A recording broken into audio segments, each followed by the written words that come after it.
Hi friends, welcome back to my channel. Interesting వీడియోల కోసం నా ఛానల్ను సబ్స్క్రైబ్ చేసుకోండి.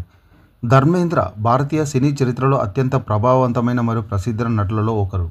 ఈయనను హీమ్యాన్ మరియు యాక్షన్ కింగ్ అని పిలుస్తారు.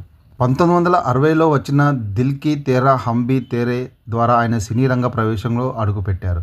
1960 మధ్యలో వచ్చిన ఫూల్ ఔర్ పత్తర్ సినిమా ఆయనకు మొదటి పెద్ద ఘన విజయాన్ని, స్టార్డమ్ను తెచ్చిపెట్టింది. ఈ సినిమాతో ఆయన యాక్షన్ హీరోగా గుర్తింపు పొందారు. ధర్మేంద్ర గారు దాదాపు 300కు పైగా సినిమాల్లో నటించి పలు రకాల పాత్రల్లో మెప్పించారు. సినిమా రంగానికి ఆయన చేసిన కృషికి గాను ఆయనకు Filmfare lifetime achievement award వరించింది. భారత ప్రభుత్వం అందించే అత్యున్నత పురస్కారం పద్మభూషణ్ కూడా ఆయనను వరించింది. ఆయనకు మొదటి భార్య ప్రకాష్ కౌర్ ద్వారా సన్నీ డియోల్, బాబీ డియోల్ అనే ఇద్దరు కుమారులు మరియు ఇద్దరు కుమార్తెలు జన్మించారు. 1970లలో తన సహనటి హేమా మాలినితో ప్రేమలో పడి 1980లో ఆమెను వివాహం చేసుకున్నారు. వీరికి ఈషా డియోల్ మరియు ఆహా డియోల్ అనే ఇద్దరు కుమార్తెలు ఉన్నారు.